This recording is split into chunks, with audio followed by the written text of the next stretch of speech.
Welcome to the Reaching Up Podcast. I'm Ron Farris. And I'm Daniel Locke. And today, in this episode, we are continuing our conversation about forgiveness and how it is not just forgetting or excusing. And we agreed that this time we would start off with a conversation about what happens when we don't forgive. Right. So the idea that we kind of finished last time, we're starting this time with forgiveness isn't excusing it, saying it wasn't that bad, or like, that's all right, it's okay. Like, it's not okay. Some things that happen, some things are, and you had that story last time that was very, very powerful, that it's not, just because we forgive doesn't mean it goes away. You don't get amnesia, and there may not always be reconciliation. Hope there is, but there may not always be. And the story I'm thinking of is I don't know. The story I'm thinking of is even Jesus on the cross, and this is a powerful example. But yeah, Jesus, when he cries out at the end, he's like, "Lord, don't hold it against them. They don't know what they're doing." He's dying. They are killing him. He says that. He doesn't miraculously live, and they're like, they just, their eyes are open. They're like, "Oh my gosh, what are we doing?" They save him, and it's a crazy, no, he still dies. And it was for our benefit that he did that, for our forgiveness. But in that story, Jesus still died. In your story, there is still, if someone is, and you use the example of being murdered, or someone's been hurt terribly, there is still that loss. It doesn't bring them back. Well, a betrayal in a marriage, for instance, is a great example. You know, the trust between a man and a woman in a marriage is a precious thing, and once there's a betrayal, that level of trust will never come back. It's destroyed forever, and you have to learn to live with something else, and you can just hope that some level of trust will be restored, but it's never going to be 100% like it was. And it's forever changed, and that is a loss. There's no way around that. But that's a consequence. It's a natural consequence of that decision to engage in a betrayal. But forgiveness is a totally separate thing. Forgiveness is saying, I'm not going to hold you responsible.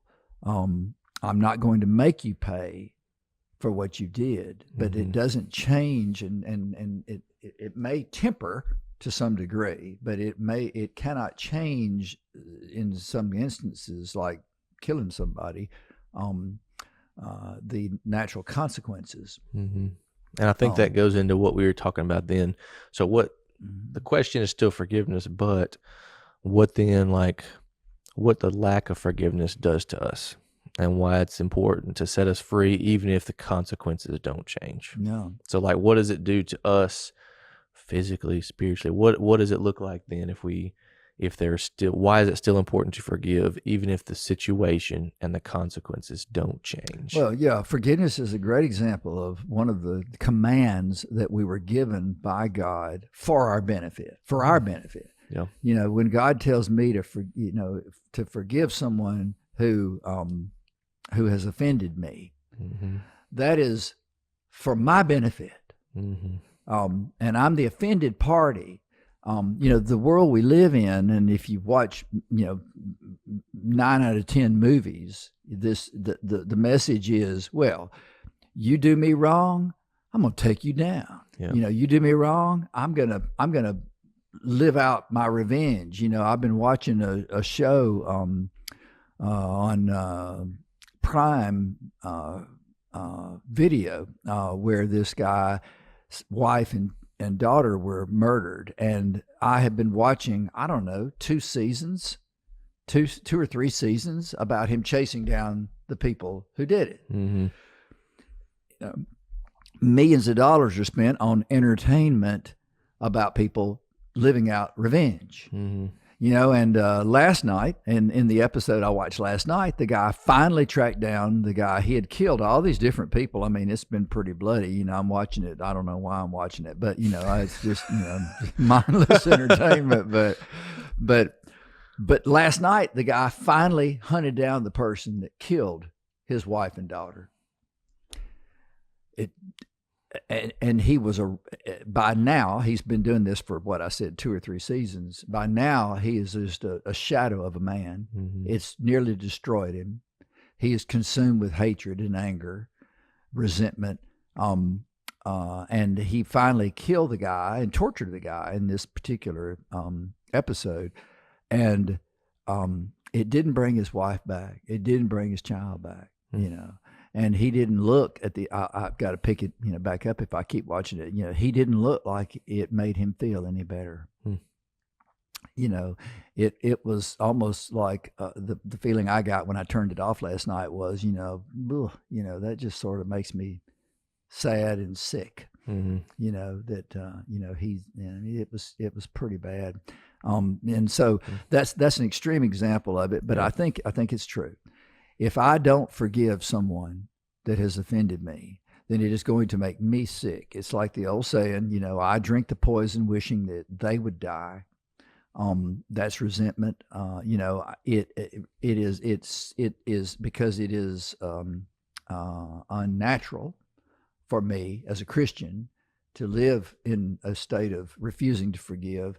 It is going to affect my spiritual walk. It is going to shut me down spiritually and close off the spigot, if you will, of the positive power of spiritual life in me. It's going to taint the way I feel about not just that person, but other people as well. It's going to change me and get me off the path of being more Christ-like. Mm-hmm. It's going to stunt my spiritual growth, and I would argue that most clinicians would agree it will probably stunt your emotional development, and it can lead to a whole host of problems. It can lead to anxiety. It can lead to anger, and it can lead to hatred and intense negative feelings that could. It could affect my health. Depending on how bad the offense was. It certainly will affect the way I treat other people, because I'm not acting in a state from a standpoint of unconditional love. Mm-hmm. All of a sudden, my love is conditional. Yeah. So it essentially destroys my testimony, my ability to live and enjoy the benefits of spiritual life. And it just shuts everything down. It ultimately is poison, in the well kind of thing. So that, I think, is one of the reasons that Christ was so blunt in the Sermon on the Mount, mm-hmm. when he said, forgiveness is like this. If you want to be forgiven, you got to forgive. Yeah. He didn't leave any wiggle room in there. He said, for if you forgive other people of their trespasses, yours will be forgiven. And if you don't forgive them of their trespasses, then yours will not be forgiven. That's about as severe a thing as I think you find in Scripture in the New Testament, other than just rejecting Christ altogether. Yeah. And it can ruin a Christian's life if they do not practice forgiveness. Yeah. And I'm going to go out on a limb here, as much as I hate it, and say that I have run across a fair number of Christians who do not appear willing to practice forgiveness. Mm-hmm. And it taints them. Yeah. No question about it. Now, I'll use myself as an example. I have had people to wrong me. In some instances, I would call it betrayal. In some instances, I would call it just overt acts of hatred and efforts to destroy me. I live a life where I'm involved in politics, and in some fights, political fights in particular, the other side doesn't just try to argue in a respectful way their point. They are out to win by destroying the enemy, and that can lead to a lot of offensive actions on their part, and I'm put in the position of having to respond to that. Mm-hmm.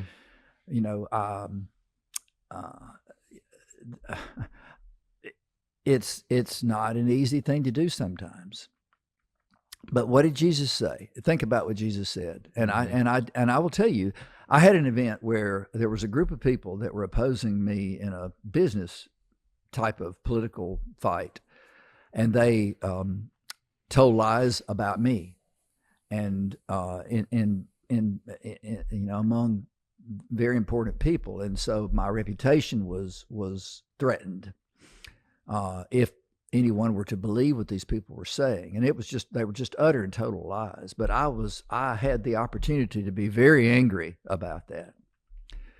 And I was really struggling with it.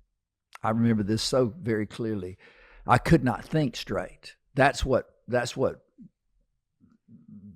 lack of forgiveness does. One of the things is it completely shuts you down spiritually. It does me. And I was sitting in a coffee shop, and I was working on this book that I've written, and it's about the beauty and wonder of Christian life, and I could not write. I was shut down, and I just shut my computer, and I said, Lord, I need help. And I immediately opened my Bible on my phone in this case, and I went straight to the Sermon on the Mount, and I didn't go to this verse where Jesus is talking about you've got to forgive them or you won't be forgiven. I went to the verse where Jesus said, if your enemy, pray for those who despitefully use you. Pray for your enemies. And I immediately thought, this is a command from God that I pray for these people. And I didn't pray that God would strike them down dead. That was a temptation, but I actually stopped to pray for them, and I realized something. I can't pray for you if you've offended me. I can't pray for you if you're my enemy. If I hate you, I can't do it. The prayer for a person is an earnest hope that God will intervene and help them. And you can't do that if you hate them, if you are unforgiving. Mm-hmm. So the Lord, I think, just sort of opened my eyes to see it. And then I remembered what Jesus said on the cross. He was looking at the people who had nailed him to the cross and were killing him, who were crucifying him. Mm-hmm. And he prayed, God, forgive them, because they don't know what they're doing. They've been deluded by the enemy, and it's their day to be misled and deceived, and they are acting on that, and they don't know what they're doing. That's what he said. And I looked at these people that were doing this, and I thought, that is the attitude that Christ had toward the people who were doing the same kind of thing to him or worse. So I'm gonna do that. And do you know that I immediately had compassion on these people, and I was able to pray for them. I think God gave me the strength to do this, and I'm going to say that I can tell the end of that story. Yes, they continued to try to destroy me from a political standpoint. They were trying to take me down, mm-hmm. But I prayed for them earnestly over time. And today, which is 2 years later, everything they tried to do backfired on them. They lost the fight that they were fighting at that time, and since then, several of them have been completely, are no longer in a position of influence. They've been removed from that. I didn't do that. God did that. And in every case, and I can name them by name, there's about 13 or 14 of them that were involved in that particular situation. I feel the unconditional love of God toward those people. And I have prayed earnestly that God will help them that God will do for them what he's done for me, that he will forgive them of their sins, and that he will give them a meaningful and joyful and peaceful and happy existence, a spiritual life. That's what I want for them. Mm-hmm. And I think that God has given me the strength to do that. And that is, and forgiveness was just one part of that, but it was an essential part. Yeah. None of those things would have happened if I had not been willing to forgive them. Yeah. And again, I gave them forgiveness when it did not seem like the natural thing for me to do. Mm-hmm. It's certainly in my culture, they didn't deserve forgiveness. But, I couldn't help but think the reason that I did it was because I realized, and God, I think, brought this to my attention, that I had done the same thing.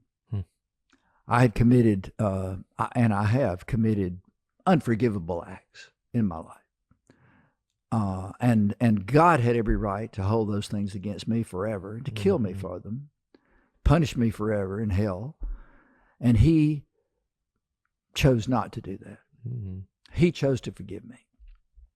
And in my life, some of the people that I have betrayed who are Christian have found it in their hearts to do the same thing and forgive me for those things. And I realize what a precious thing that is. Yeah.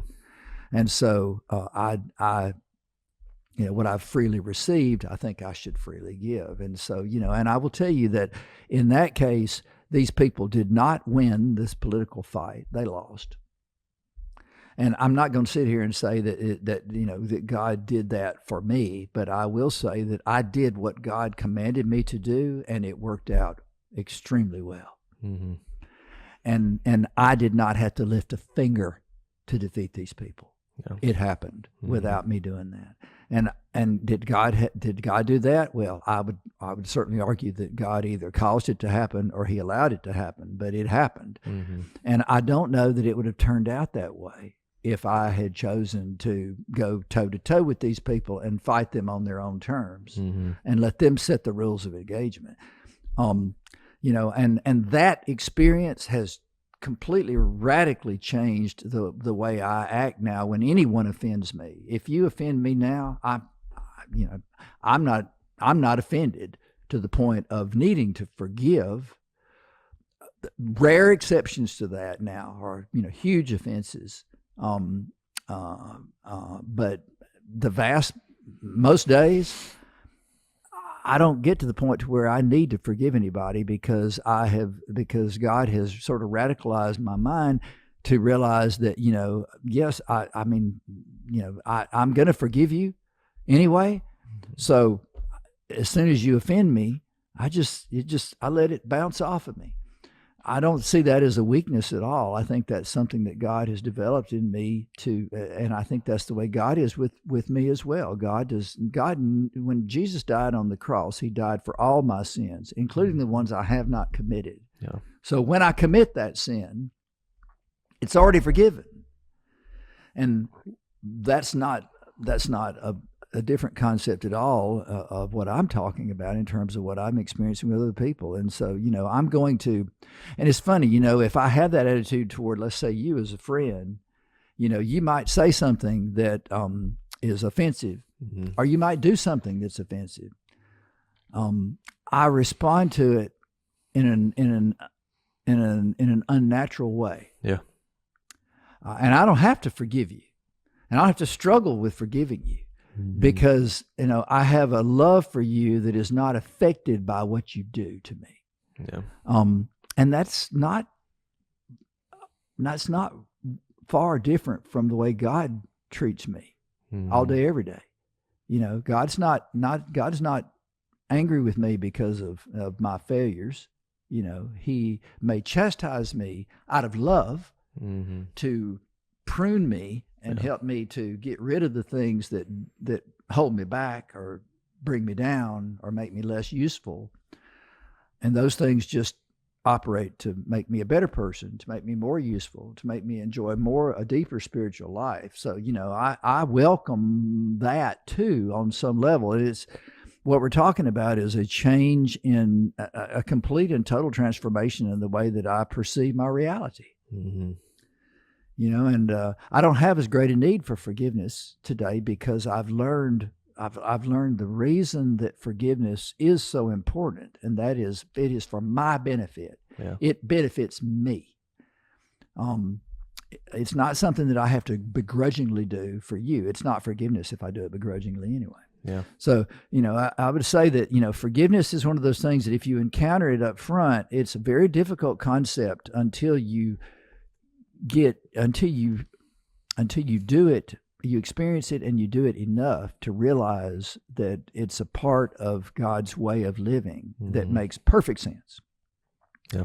It doesn't make sense in the world we live in, but it makes perfect sense in the spiritual world that God has created for you and me to live in. And it's a beautiful thing. Yeah. Beautiful thing. Powerful thing. I think even as we're talking, I've had a few people come to mind that I need to free myself from some resentments. So that's definitely come to mind. I don't know. There's a story that's coming to mind as everything you've explained that kind of summarizes it in my head. So I like watching The Office, and Michael Scott has this episode where they explain it to me like I'm 7. And the guy explains it to him, dumbs it down. He's like, all right, explain it to me like I'm 5. Like, dumb it down a little bit more. Yeah, and so in my mind, you can do that with ChatGPT also. You can. Yeah. So so I'll do that in my head sometimes, and kind of even what I'm thinking of is as far as because we've talked a lot about forgiveness, but like even to the extent of, all right, I've loaned somebody $10, and they've said they're going to pay me back, and then they don't pay me back. So my forgiveness says, all right, I don't expect that $10 back anytime soon. You don't even have to give it back to me. Consider it a gift now.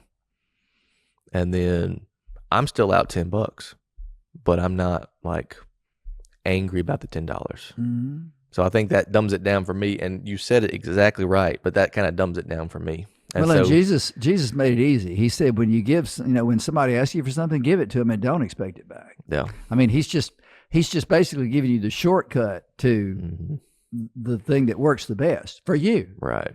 But we can't get there. They get the $10, in that situation, they get the $10 and you don't have any more. But, if you've been obedient in that way, then you can expect that God's going to order things so that you either don't need that $10 or he makes sure you get at least that 10 some other way. I mean, that's living a life of faith.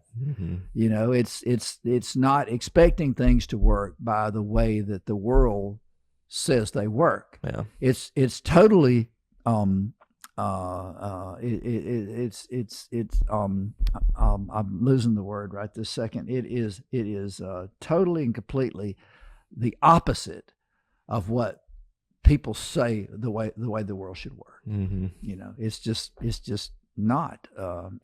It doesn't make sense, and it goes against the grain of what the world is out there saying we should or should not do. But when we do it God's way, it works out. It's not rocket surgery. It just seems to work out. I'll give you an example of somebody who struggled with forgiveness. You remember Peter, who was an apostle. He was a disciple of Christ. He was, very important. He was in Jesus's, sort of inner circle of disciples. He was right there at the heart of all of it. Peter came to Jesus in Matthew 18. We read about this, and he said, Lord, how many times do I have to forgive my brother or sister who sins against me? Up to 7 times? So he's saying, okay, I hear what you're saying about forgiveness, but certainly you don't need to forgive the same person over and over again, just a certain number of times.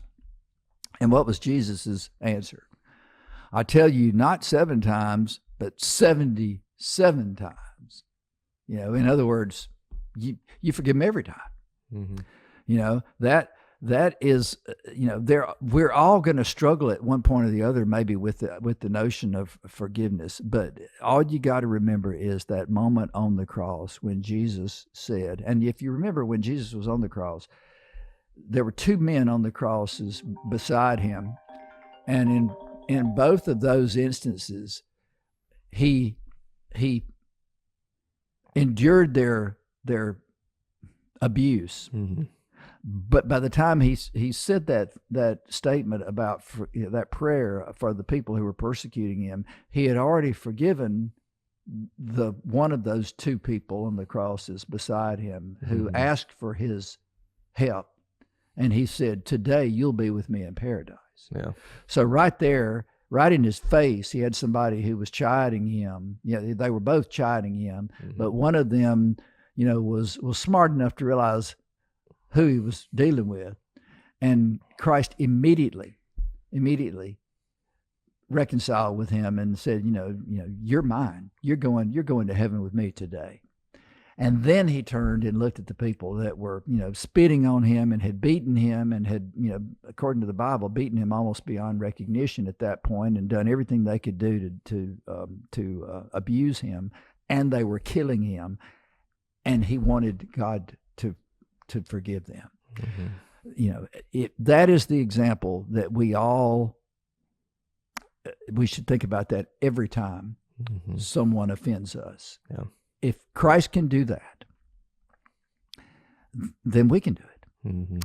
And it's not just that. It's not just an intellectual exercise. We have the Spirit of God, the Spirit of Christ in us that will help us do that. Yeah. And I will tell you from experience, the more you do it, the easier it gets. And like I said, I have come to a point now to where I don't even have to struggle with forgiveness. Most of the time, I don't even get to that point. The offense, it's like Jesus, I think, had that perception. He knew that what they were doing was not.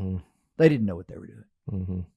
And I think about that the same way. I think these people who get up in my face or who are offensive to me, they don't know what they're doing.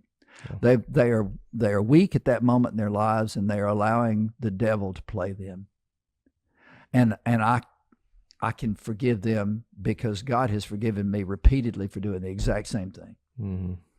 And I have expected some other Christians in my life to forgive me for making those mistakes. And if that is being done for me, then I absolutely should do it for them. So to bring us sort of to a close here, so we've talked about what the lack of forgiveness does. It makes us bitter, it makes us resentful, it makes us angry, it makes us revengeful, and it never leads to satisfaction. It always it destroys us. But what does forgiveness do? Well, it restores our relationship with God. It preserves our right to be forgiven ourselves. That's Matthew 6. It releases bitterness and resentment, which are things that hurt us and can damage us. It brings healing. It brings peace. And most beautifully, I think, it reflects God's character in us. The most I would argue that probably the most meaningful expression of love is forgiveness, because it's totally undeserved. It's an ultimate act of complete mercy and love. And when we do that, we are, I think, probably most like God himself. Most like Christ, because that's what they've done, and that's the most we can hope for, is to be like God, to be like Christ, and in forgiving other people. That I can't think of anything that we can do that is more an act of selfless love than that. So I think the story I'm thinking of, and that's been I've literally been thinking about this the whole time in every context of it, that helps me, that I think is the way I can relate it most to myself, because everything you said has been true. It's that, so growing up, we had I'm going to call it the sandbox story. So we had a 8 foot by 8 foot sandbox that was like a foot deep growing up. And we would make my brothers and I, we'd make all kinds of forts in it, or castles, mainly forts, and we had little plastic army men. And so we'd make these giant forts, and we'd get rubber bands, and we would shoot the rubber bands, and whoever got all the other guys, so there'd be a tan team and a green team, right? And whoever got all their people would win. And for some reason, my brother could always shoot rubber bands better than me, but that's beside the point. But in my mind, the sandbox was our creation. We could make it exactly what we wanted it. Yep. And at any point, if we don't like it set up, like we'd shift everything to one side, and like there'd be very little sand on this side and this side. We'd have a ditch going all the way down the middle of it and fill it with water, and it'd be like a moat. At any point, we could change everything if we wanted to. Yep. But what was in it was still our creation. Mm-hmm. So thinking about it as far as anytime we like wipe the slate clean, in our mind, like it's completely redone. Yep. It's completely different. Yeah. But in my mind, the forgiveness that we're talking about from the Lord, he has every single right, because we are his, to, like, in my mind, wipe us off. Yep. And he has every right, and he's justified in it because we have violated his commandment. And if I make everything in the sandcastle and I set the rules, and the little army man breaks the rules, he gone. Yep. Attach a firecracker to his back and he gone. Yeah. Yeah. But that's not the case. So in my mind, as I'm seeing it in this context, it shows so much his love for us that he does not just wipe it off, start over with a new person. Yeah. Like he's making us into a new person. He never replaces the sand in the sandbox. We are the sand in the sandbox. He never replaces the sand. We are the clay. Yep. And he is, and there's imageries in the Bible about that. But in my mind, like he never replaces it. He just makes it new. Cat comes and poops in it. All right, we've sinned. He's going to clean the poop out. Yep. Like all these things, he doesn't, in my mind, he doesn't give up on us. We're still going to mess up even after he forgives us. But he doesn't just, because we're his, he has every right to do that, and he chooses not to. That's right. He chooses to not remember our sin. Yeah. He chooses to forgive us. In Lamentations, the 3:22 and 23, he says his mercies are new every morning. That's right. So every morning he gives us new mercy, and he doesn't hold our sins against us. And that to me makes so much sense of how much he cares about us and he loves us if he's willing to do that. That's right. And that makes all the things that you said true about, if that's true for me, if that's true about me, I should be able to, because of that, I got to give it to other people. Absolutely. Absolutely. I just don't think there's any more you can do for another person than to forgive them when they don't deserve it. Mm-hmm. And that takes a supernatural act. And I think God makes it easier and easier for us as we trust him to help us to do it.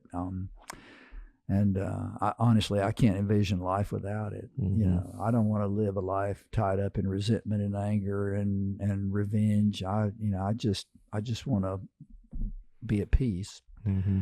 And even experience joy every now and then. And I can't do that when I'm caught up in the wrongs that I've suffered from other people. Mm-hmm. You know, it's a wonderful thing to be free of that, and I hope that people listening to this podcast maybe will find it a little easier to give it a try and see if it doesn't work for them. All right. Yeah. Well, that's going to have to do it this episode. So we want to thank you for listening to the Reaching Up podcast. If you are listening on YouTube, be sure and hit that like button. Hit the subscribe button while you're at it, and that bell, and you'll be the first to get our next episode. If you're listening on iHeart, Apple, Spotify, be sure and like us, leave us a comment. We always appreciate that. Same thing on TikTok, Facebook, Instagram. And if you want to send us a message, we'd love to hear from you. We will actually respond to you in person. Our address is contact@reachinguppodcast.com. That's it for this episode. Thanks for listening.